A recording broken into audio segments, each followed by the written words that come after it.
dans Tuto Cello, je vous parle de la richesse du son au violoncelle.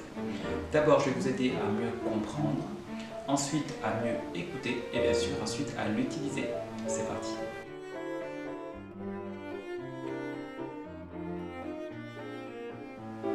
Tout d'abord, la différence entre le son et le bruit. Je vais mettre sur l'accord de Ré. Vous entendez la fréquence stable de la note, contrairement au bruit. Ensuite, pour expliquer la richesse du son, je vais vous expliquer par rapport aux sons harmoniques. Vous savez, les sons harmoniques, ce sont ceux que l'on obtient en glissant son doigt au-dessus de la corde. Vous pouvez le faire très facilement.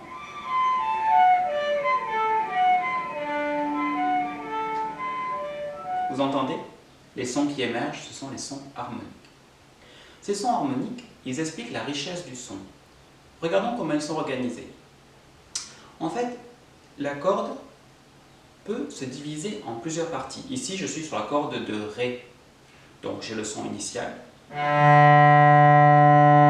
Si je coupe ma corde en deux parties égales, ici, j'aurai le premier son harmonique de cette corde, et c'est l'octave supérieure. Si je redivise cette corde en 4, ici, au quart de sa corde, à peu près, ici,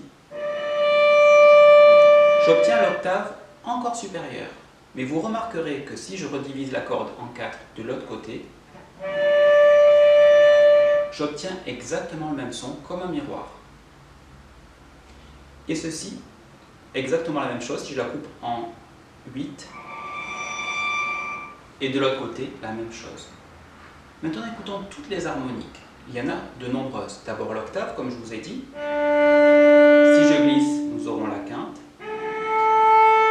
De nouveau l'octave. Puis la tierce.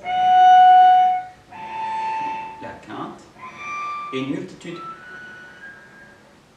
Et la même chose de l'autre côté.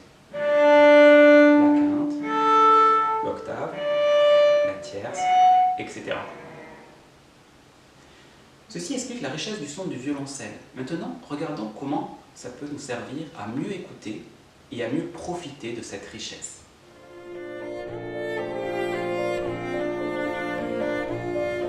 Regardons maintenant les applications sur le violoncelle de ce phénomène.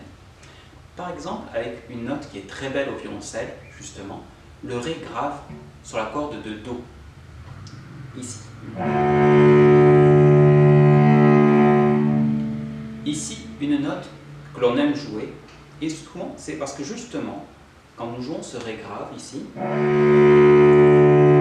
et que vous observez le dessin des cordes, vous remarquerez tout de suite que l'octave supérieure, la première harmonique, le Ré ici, se met à résonner tout seul. Là, vous verrez la corde bouger, et la quinte qui suit, le La, elle aussi se met à vibrer immédiatement. Refaites l'expérience, vous jouez ce Ré lentement,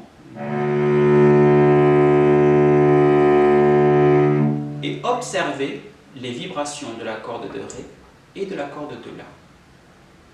Vous remarquerez qu'elles vibrent comme si on les jouait. Il faut donc observer ça et se dire que la qualité de la justesse a un impact immédiat sur la résonance du violoncelle. La deuxième chose, c'est que la manière de poser son doigt est très importante. La manière d'arrondir son doigt et de faire résonner la corde aura un impact sur les résonances à venir du violoncelle. Nous pouvons l'observer sur bien d'autres notes. Par exemple, imaginons un Ré. Ici, en quatrième position, le premier doigt, je suis sur la corde de Sol. Ici, si je joue simplement cette note,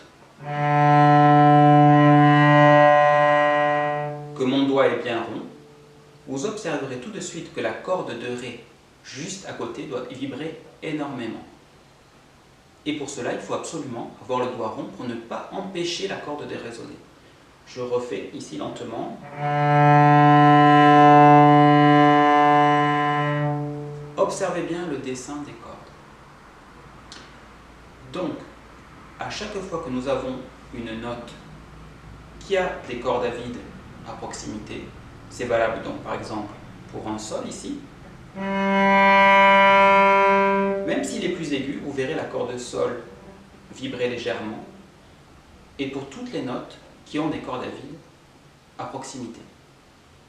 Ça explique donc ces résonances si belles du violoncelle. J'espère vous avoir aidé. À bientôt sur Tuto Chain.